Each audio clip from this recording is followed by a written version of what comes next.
Good evening सभी बच्चे को दिशा मैथमेटिक्स क्लासेस सीखे में। आज हम लोग देखने वाले हैं प्रश्नावली 13.1 और प्रश्न संख्या 6 को। समझ गया, ये अध्याय तुम्हारा हो गया 13, तो प्रश्नावली 13.1 और चैप्टर का नाम है पृष्ठीय क्षेत्रफल और आयतन, और गणित है 10 का, जो कि तुम्हारे बिहार बोर्ड से है, NCERT बुक। तो इसमें हम देखेंगे प्रश्नावली 13.1 प्रश्न संख्या 6 को। समझ गया, तो प्रश्न संख्या 6 देखो क्या कह रहा है।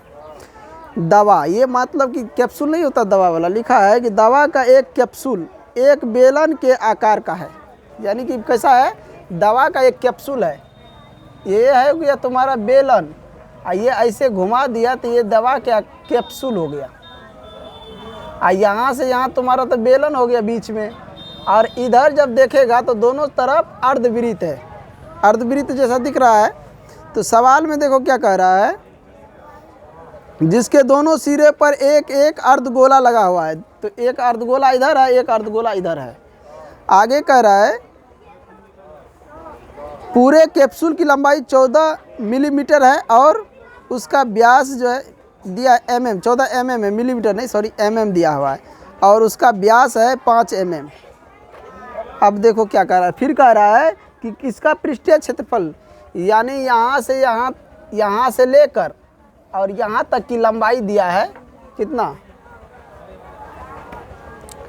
14 mm, 14 mm है। और ये व्यास जो यहाँ से यहाँ, ये जो व्यास है ये दिया है कितना, 5 mm, 5 mm। जब डी व्यास हो गया, डी दिया है 5 mm, तो आर क्या हो जाएगा, 5/2 mm। तो ये निकल गया आर बराबर 2.5 mm त्रिज्या, और एच दिया हुआ है, ये एच हो गया 14 mm यानी लंबाई। इसमें क्या कर रहा है निकालने के लिए, कह रहा है इसका पृष्ठीय क्षेत्रफल ज्ञात करें। तो इसका पृष्ठीय क्षेत्रफल ज्ञात करने के लिए तो हम क्या करते हैं, बेलन का पृष्ठीय क्षेत्रफल और अर्धगोले का क्षेत्रफल, 2 अर्धगोला हो गया, 1 बेलन हो गया। समझ गया, तो अर्धगोले का क्षेत्रफल में 2 से गुना कर देंगे और बेलन का क्षेत्रफल निकाले। त्रिज्या जो होगा, ये जो त्रिज्या है ये यहाँ से यहाँ हो गया, इस पॉइंट से इधर हो गया तुमको 2.5 मीटर mm, और यहाँ से यहाँ भी हो गया 2.5 mm। अब ध्यान से देखो, तो बेलन की ऊंचाई तो इतना नहीं लिखना चाहिए। क्यों नहीं लिखना चाहिए, अब बता रहा हूँ। कैप्सूल जो है यहाँ पे लिखेंगे बेलन की ऊंचाई 14, माइनस में हो जाएगा 2 इधर से और 2.5 इधर से, 2.5 प्लस 2.5 mm। अब इन दोनों को जोड़ दो तो कितना, 5 हो जाएगा। यानी कि 14 में से 5 घटाएंगे तो कितना बचेगा, 9 5 14, 9 mm। H बराबर 9 mm, H बराबर 9 mm। तो यहाँ पे हम लिखेंगे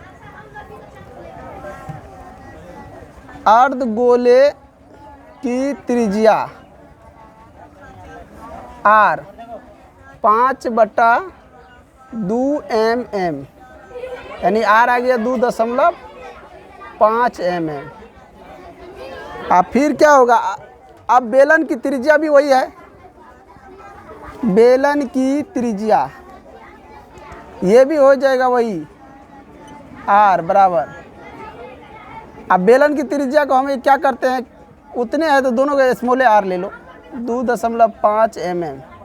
बेलन और अर्धगोला का दोनों का त्रिज्या एक ही होगा, क्योंकि ये उसी पर आरोपित है।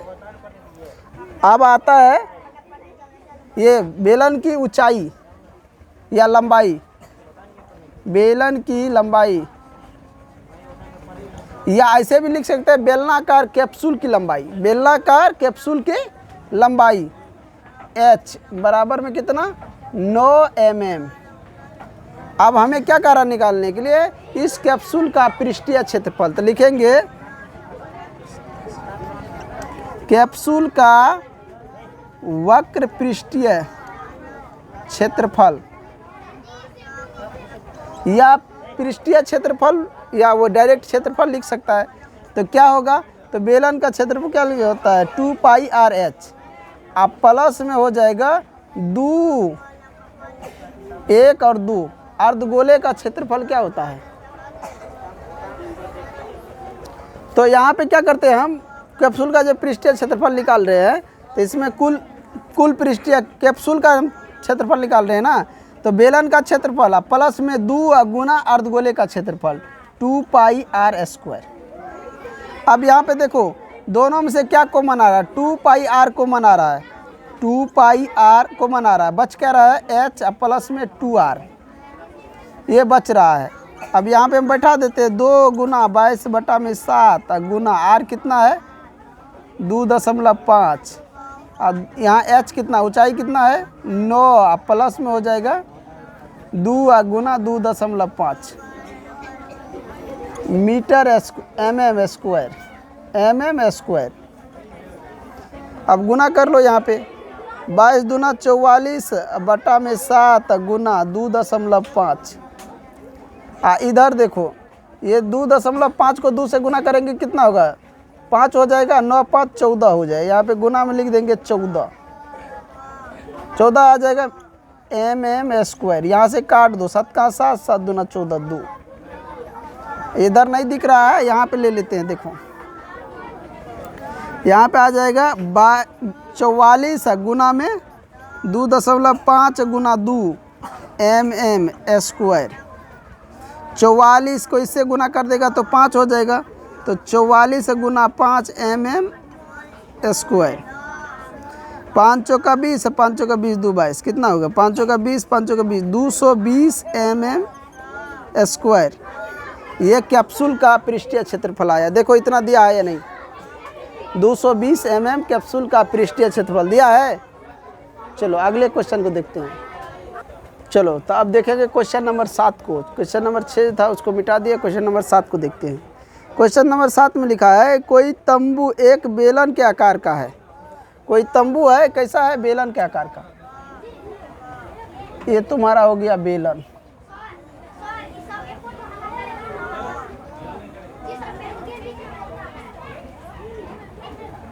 आगे देखो क्या कह रहा है,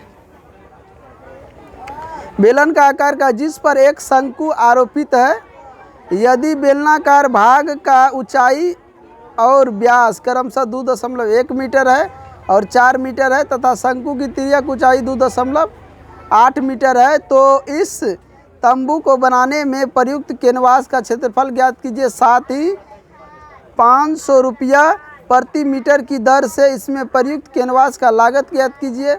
और कह रहा ध्यान दीजिए कि तंबू के आधार को कैनवास से नहीं ढका है, यानी कि नीचे खुला हुआ है, इसके ऊपर एक शंकु आरोपित है ये। तो इसकी यहाँ से यहाँ ऊंचाई हो गया और ये यहाँ से यहाँ क्या हुआ, ये बेलन की ऊंचाई। और ये त्रिज्या भी दिया है, कितना दिया है देखो यहाँ पे लिखा हुआ है। पहले लिखा है यदि बेलनाकार भाग की ऊंचाई क्रमशः व्यास 2.1 मीटर और 4 मीटर है। व्यास कितना 2.1 मीटर और 4 मीटर है। तो ये देखो 2.1 मीटर ऊंचाई है। अब व्यास जो है यहाँ से यहाँ 4 मीटर, ये हो गया बेलन का व्यास, यहाँ से यहाँ 4 मीटर, यानी डी दिया है 4 मीटर, तो आर हो जाएगा 4/2, कट के होगा 2 मीटर। तो ये त्रिज्या कितना आया 2 मीटर। और इसके बाद ये दिया है इसमें कि शंकु की तिर्यक ऊंचाई 2.8 मीटर, ये दिया है 2.8 मीटर, यानी कि तुमको एल दिया है 2.8 मीटर। आगे की क्या कह रहा और इसमें ये फिर से पढ़ देता हूँ। कोई तंबू एक बेलन के आकार का है जिस पर एक शंकु अध्यारोपित है। यदि बेलनाकार भाग की ऊंचाई, यानी बेलनाकार जो भाग है ये भाग की ऊंचाई दिया है 2.1 मीटर और व्यास है 4 मीटर तथा शंकु की तिर्यक ऊंचाई 2.8 मीटर, तो इस तंबू को बनाने में प्रयुक्त कैनवास का क्षेत्रफल ज्ञात करें। तो कैनवास के क्षेत्रफल ज्ञात करेंगे, हमको शंकु की ऊंचाई ज्ञात करना है, यानी कि एच हमको निकालना है। तो एच के लिए फार्मूला लगाए हैं एल स्क्वायर और माइनस में आर स्क्वायर लिखाए हैं कि नहीं, तो यहाँ पर निकाल लो। एल दिया है कितना 2.8 का स्क्वायर, अब माइनस हो जाएगा आर कितना है 2 इसका स्क्वायर, तो 28 का स्क्वायर देख लो तुम लोग, 28 को स्क्वायर करके देखो और 2 का स्क्वायर कितना होता है ये निकालो जल्दी, क्योंकि हमें एच भी तो चाहिए ना। यहाँ पे निकालो तेज़ी से, तो यहाँ पे रूट के अंदर में निकालो, जल्दी निकालो। ये तो 4 हो ही जाएगा, यहाँ पे कितना होगा 28 को हम 28 से गुना कर लेते हैं, 28 को 28 से गुना करते हैं, 8 8 64, 8 दूना 16 और 6 कितना हुआ 22, और 2 से कर दो, 28 दूना 56, 4 6 2 8, 5 2 7, 784, ये कितना हो रहा है 784। लेकिन यहाँ पे ये 2.8 है, यहाँ 2 बार दशमलव पड़ेगा तो ये हो जाएगा कितना 7.84, एच निकला है 7.84। अब इसमें से घटा दो, इसको घटाएगा तो ये निकलेगा रूट के अंदर में 3.84 एच। अब रूट के बाहर निकालना है, निकाल लो। तो ये जो हो गया, ये तुम्हारा हो गया शंकु का ऊंचाई, शंकु की ऊंचाई। ज़रूरत पड़ेगा तो इसको रूट से बाहर कर लेंगे। और यहाँ पे ये एच हो गया तुमको बेलन की ऊंचाई 2.1 मीटर, समझ गया। अब जो दिया है उसके बारे में लिख दो यहाँ पे, बेलन की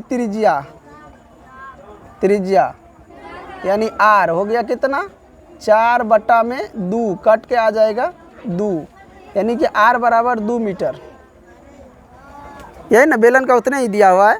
अब हम क्या करेंगे, बेलन की ऊंचाई, बेलन की ऊंचाई यानी एच बराबर कितना दिया है 2.1 मीटर। शंकु की तिर्यक लंबाई यानी एल बराबर दिया है 2.8 मीटर। शंकु की त्रिज्या, शंकु का त्रिज्या भी उतने होगा, आर बराबर 2 मीटर। अब हमें इसमें कह रहा है कि कैनवास का क्षेत्रफल निकालने के लिए, तो बेलन का क्षेत्रफल और कैनवास का क्षेत्रफल यानी कि बेलन का और शंकु का क्षेत्रफल को हम जोड़ देते हैं तो कैनवास का क्षेत्रफल निकल जाता है। नीचे से खुला है, उसमें कह रहा ध्यान देना कि नीचे से खुला है, ढका हुआ नहीं है, तो ऊपर ही निकालना है। तो हम क्या पर यहाँ पे लिख देते हैं कैनवास का कुल पृष्ठीय क्षेत्रफल, कैनवास का वक्र पृष्ठीय क्षेत्रफल बराबर में हो जाएगा बेलन का क्षेत्रफल, अब प्लस में हो जाएगा शंकु का क्षेत्रफल। अब बेलन का क्षेत्रफल 2πr/h होता है, अब प्लस में हो जाएगा शंकु का क्षेत्रफल। शंकु का क्षेत्रफल क्या होता है जल्दी बोलो, 2 ये क्या कहते हैं सॉरी πr/l शंकु का क्षेत्रफल। देखो शंकु का वक्र पृष्ठीय क्षेत्रफल क्या होता है दिया हुआ है, चलो πr/l जो है शंकु का पृष्ठीय क्षेत्रफल है। अब यहाँ पे देखो, अब इन दोनों में से πr को हम कॉमन ले लेते हैं, πr कॉमन ले लिया, यहाँ क्या बचा 2h प्लस में l, बैठा दो इस पर, हमको ये ज़रूरत ही नहीं पड़ रहा है। पाई का मान 22/7 गुना r कितना है 2 मीटर, और 2 गुना h कितना है 2.8 प्लस में l कितना है, नहीं सॉरी l दिया, h दिया है 2.1, h दिया है 2.8, l दिया है, मीटर स्क्वायर कर दो। अब यहाँ पे नहीं कटेगा तो इसको गुना कर दो, 44/7 गुना में हो जाएगा, इसको जोड़ दो, 2 और 2 4 हो गया, ये गुना करेगा तो कितना होगा 2 का 2 और 2 दूना 4, 4.2 हो जाएगा, इसमें जोड़ देंगे, यहाँ पे जोड़ लो, यानी कि ये गुना करके कितना हो गया 4.2, इसमें ये जोड़ देंगे 2.8, 0 4 2 6 1 7, यानी ये आ गया 7, 7 और 7 कट गया, मीटर स्क्वायर, यहाँ पे आ गया 44 मीटर स्क्वायर। कितना आया 44 मीटर स्क्वायर। अब इसमें सवाल में नीचे में क्या कह रहा है, कि साथ ही 500 रुपया प्रति मीटर की दर से इसमें प्रयुक्त कैनवास का लागत ज्ञात कीजिए। तो हम यहाँ पे लिख देते हैं कैनवास में लागत 44 गुना में 500 रुपया, गुना कर दो 5 का 20 और 5 का 20 दो 22, इतना कितना हो गया ये इकाई 22,000 रुपया हो रहा है। देखो तो दिया है कैनवास में जो खर्चा हुआ है बनाने में 22,000 रुपया। देखो जल्दी, चलो तो मिल गया ना 2,000 रुपया, 22,000 रुपया लागत। चलो अब हम क्वेश्चन नंबर 8 को देखने वाले हैं। क्वेश्चन नंबर 8 में देखिए क्या कह रहा है। ऊंचाई दिया है 2.4 सेंटीमीटर और व्यास दिया है 1.4 सेंटीमीटर वाले एक ठोस बेलन में से इसी ऊंचाई और इसी व्यास वाला एक शंक्वाकार खोल काट लिया जाता है। शेष बचे ठोस का निकटतम वर्ग सेंटीमीटर तथा पृष्ठीय क्षेत्रफल ज्ञात कीजिए। और ये देख रहा है यहाँ पे दिया हुआ है, तो चलिए इसको हम बनाते हैं, इस सबको मिटा देते हैं। चलिए तो देखिए, ऊंचाई दिया 2.4 सेंटीमीटर और व्यास दिया 1.4 सेंटीमीटर वाले एक ठोस बेलन में से इसी ऊंचाई का व्यास वाला एक शंक्वाकार खोल काटा गया है। तो मान के चलो ये एक बेलन है, इसका जो व्यास दिया हुआ है ऊंचाई भी दिया हुआ है। इसी में से क्या किया है, इसी ऊंचाई का यहाँ से यहाँ इसकी ऊंचाई हो गया और ये इसकी त्रिज्या हो गया। अब यहाँ से ये काटा गया है, ये दिख रहा है एक शंकु के आकार का दिख रहा है। कैसा दिख रहा है, शंक्वाकार दिख रहा है कि नहीं। उसी का ऊंचाई है, उसी व्यास है। कितना लिखा हुआ है, 2.4 सेंटीमीटर ऊंचाई। यहाँ से यहाँ दिया है 2.4 सेंटीमीटर ऊंचाई और उसके बाद व्यास दिया है 1.4, यहाँ से लेकर यहाँ तक दिया है 1.4 सेंटीमीटर, यानी डी दिया है 1.4, तो आर हो जाएगा 1.4 बटा में 2, ये कट के हो जाएगा 0.7, यानी 0.7 हो गया आर। शंकु के लिए भी हुआ और बेलन के लिए भी हुआ। फिर कह रहा है शेष बचे ठोस का निकटतम वर्ग सेंटीमीटर तथा पृष्ठीय क्षेत्रफल। जो बचा हुआ ठोस है उनका क्षेत्रफल निकटतम वर्ग सेंटीमीटर में पृष्ठीय क्षेत्रफल कह रहा निकालने के लिए। तो यहाँ पे लिखो जो इसमें दिया हुआ है, क्या क्या दिया हुआ है बताओ। बेलन की त्रिज्या, बेलन की त्रिज्या यही हो गया r बराबर 0.7 सेंटीमीटर। और फिर बेलन की ऊंचाई h बराबर कितना 2.4 सेंटीमीटर। और शंकु की त्रिज्या ये भी दिया हुआ है r बराबर में 0.7 सेंटीमीटर। शंकु की ऊंचाई h बराबर में 2.4 सेंटीमीटर। ये दिया हुआ है, इनको लिख लो, दिया है, ये सब दिया हुआ है, लिख लो इनको, ये सब दिया हुआ है, इनको लिख लो। अब शंकु की तिर्यक ऊंचाई भी जरूरी है। शंकु की तिर्यक ऊंचाई, क्योंकि बेलन के क्षेत्रफल में से शंकु का क्षेत्रफल को घटाएंगे तो ठोस का बच जाएगा, जो भाग ठोस है, तो इसीलिए तिर्यक ऊंचाई का जरूरत पड़ेगा। L बराबर रूट में होता है h² प्लस r²। h कितना है 2.4, इसका स्क्वायर प्लस 0.7 का स्क्वायर रूट के अंदर में।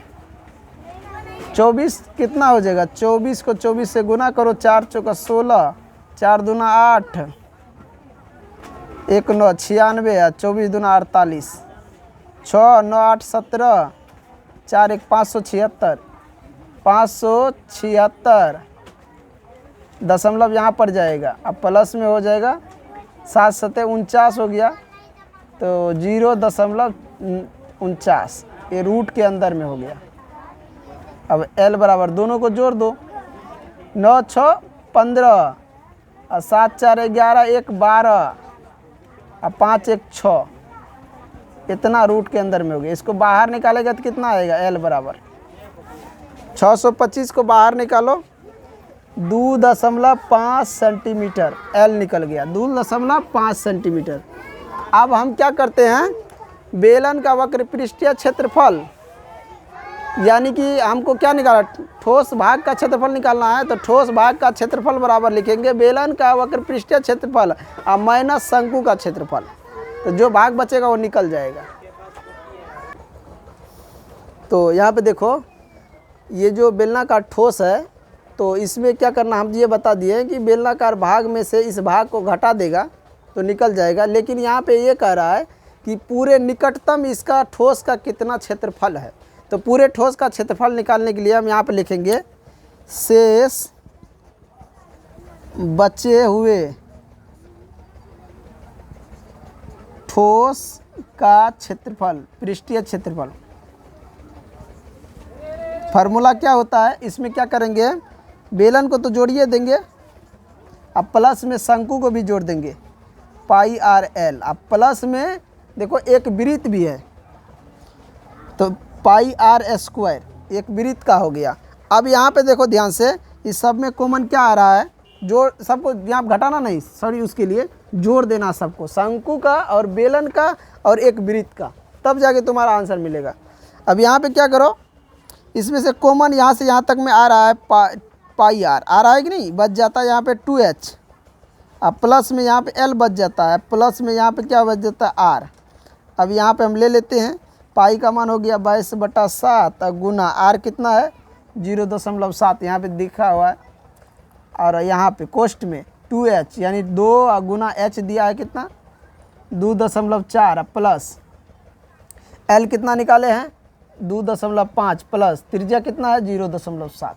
अब इस सबको जोड़ दो, यहाँ आ जाएगा 22/7 गुना 0.7 और गुना में यहाँ इस सबको, इसको हम गुना करेंगे तो ये आ जाता है 8.4 और इन दोनों का इसको जोड़ते हैं, प्लस में 2.5 और प्लस 0.7, तो ये हो जाता है कुल 8.0। तो दशमलव के बाद 0 तो कोई मतलब नहीं, तो यहाँ पर गुना हो जाएगा 8 से।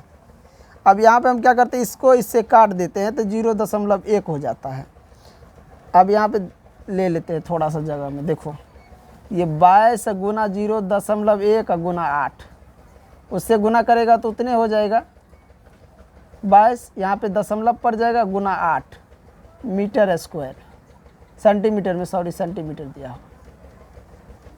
अब गुना करो 8 दूना 16, 8 दूना 16 1 17 दशमलव इतना सेंटीमीटर स्क्वायर। तो इतना तुम्हारा आंसर नहीं, आंसर में क्या दिया है, लगभग आ जाएगा ये 18 सेंटीमीटर स्क्वायर, लगभग में 18 सेंटीमीटर स्क्वायर इस बचे हुए ठोस भाग का क्षेत्रफल, बचे हुए ठोस भाग का क्षेत्रफल लगभग 18 सेंटीमीटर स्क्वायर है। समझ में आया? तो इस क्वेश्चन को तेज़ी से उतार लो। इसके बाद इस चैप्टर में लास्ट क्वेश्चन है, क्वेश्चन नंबर 9, एक क्वेश्चन बचा हुआ, उनको देख लेते हैं, जल्दी करो। चलो क्वेश्चन नंबर 9 को देखते हैं। क्वेश्चन नंबर 9 में यहाँ पे दिया हुआ है, एक लकड़ी के एक ठोस बेलन के प्रत्येक सिरे पर एक अर्धगोला खोद कर निकाले जाते हैं। ये देखो बेलन है, इसके प्रत्येक सिरा, ऊपर वाला और नीचे सिरे में एक अर्धगोला जो है खोद कर निकाला गया है।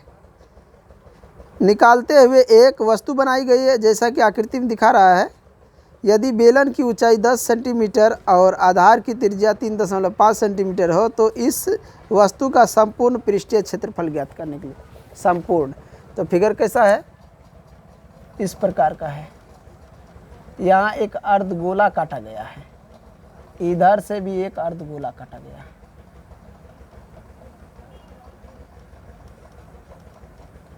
इसकी एच दिया है 10 सेंटीमीटर, त्रिज्या कितना दिया है,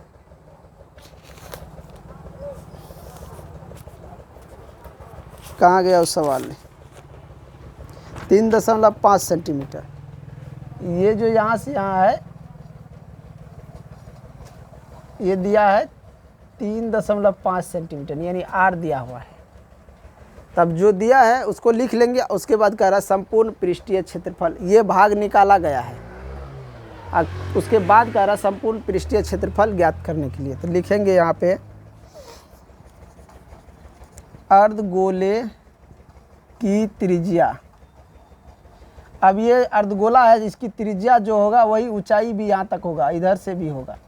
अर्धगोले की त्रिज्या r बराबर 3.5 सेंटीमीटर, और फिर कह रहा बेलन की त्रिज्या भी वही होगा। बेलन की त्रिज्या r बराबर 3.5 सेंटीमीटर। बेलन की ऊंचाई यानी कि h, बेलन की ऊंचाई h बराबर क्या हो जाएगा 10 सेंटीमीटर। और उसके बाद कह रहा वस्तु का संपूर्ण पृष्ठीय क्षेत्रफल, ये जो निकाला गया इससे, वस्तु का संपूर्ण पृष्ठीय क्षेत्रफल। आप सोच सकता है कि ये भाग जब काटा गया अर्धगोला के आकार का दोनों तरफ से, तो इसका कौन सा वस्तु बना होगा। गो में जैसे मान के चलो कुछ कोई कढ़ाई है, उसमें जो घुमाता है दाबता है, वही सब कोई वस्तु ऐसे बनाया होगा, इस प्रकार का वस्तु बनाया गया होगा। वैसे वस्तु कैसा भी बनाया होगा उससे हमको मतलब नहीं है, लेकिन फिर भी बता देता हूँ, ये वस्तु जो है ऐसे बनाया गया है, समझ गया, ऐसा वस्तु बनाया होगा ताकि, समझ गया, इसीलिए ऐसा भाग काटा गया है। तो वस्तु का संपूर्ण पृष्ठीय क्षेत्रफल, बेलन का वक्र पृष्ठीय क्षेत्रफल, अब प्लस में हो जाएगा 2 गुना अर्ध गोले का पृष्ठीय क्षेत्रफल,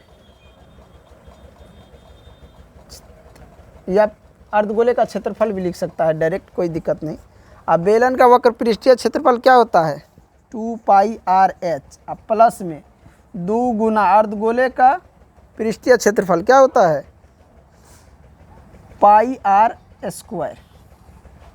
क्या होता है πr² होता है 2πr², 2πr²। अब यहाँ इसमें से यहाँ तक में कॉमन क्या आ रहा है, जल्दी बोलो, यहाँ से यहाँ तक में कॉमन क्या आ रहा है। यहाँ से देखेगा तो 2πr तो कॉमन आ रहा है, यहाँ बच जाता है अच्छा प्लस में ये और ये 2r। 2 गुना 22/7 पाई का मान ले लेते, r कितना यहाँ पे निकला हुआ है 3.5, कोष्ट में h कितना है 10, अब प्लस में 2 गुना 3.5, किस में दिया सेंटीमीटर स्क्वायर। 7 से इसको काटेंगे तो 0.5 आ जाएगा, तो 22 दूना 44 गुना 0.5, इधर इसको गुना कर दो तो ये हो जाएगा 7, यहाँ गुना में आ जाएगा 10×7 = 17 सेंटीमीटर स्क्वायर। अब इस सबको गुना कर लो, ये सब गुना करके जितना आएगा उतना आ जाएगा इसका क्षेत्रफल। गुना कर लिया, चलो इसको गुना करो, तेजी से करो गुना, दिख नहीं रहा है, मैं इधर ले लेता हूँ, इसको हम काट देते, दशमलव उड़ा देते, 10 आ गया, 5 का 5, 5 दूना 10, 2 से काटेंगे तो ये हो जाएगा 22, यहाँ पर हो गया 22 गुना में 17 सेंटीमीटर स्क्वायर। गुना कर देते, 17 दूना 34 हासिल 3, 17 दूना 34 और 3 37, 374 सेंटीमीटर स्क्वायर इस वस्तु का संपूर्ण पृष्ठीय क्षेत्रफल निकला। 374 सेंटीमीटर स्क्वायर इस वस्तु का संपूर्ण पृष्ठीय क्षेत्रफल निकला। आज समझ में? इन्हीं के साथ मैं इस वीडियो को एंड करता हूं। जो भी बच्चे वीडियो देख रहे हैं चैनल को लाइक और सब्सक्राइब करें, ज़्यादा से ज़्यादा शेयर करें। और हमारा जो है ये मैथ 10th का NCERT बुक, इसका सारा वीडियो अपलोड है, फिर भी मैं दोबारा से बताते हुए अपलोड कर रहे हैं। आप लोग को कोई दिक्कत है पिछले वीडियो को भी देख सकते हैं, इसमें भी देख सकते हैं, कोई दिक्कत नहीं। आगे जो हमारा फिजिक्स है वो भी अपलोड हो रहा है, केमिस्ट्री भी होगा, बायोलॉजी भी होगा, साइंस का पूरा सब्जेक्ट अपलोड होगा। तो आप लोग चैनल को ज़्यादा से ज़्यादा शेयर कीजिए और लाइक कीजिए। जय हिंद, जय भारत।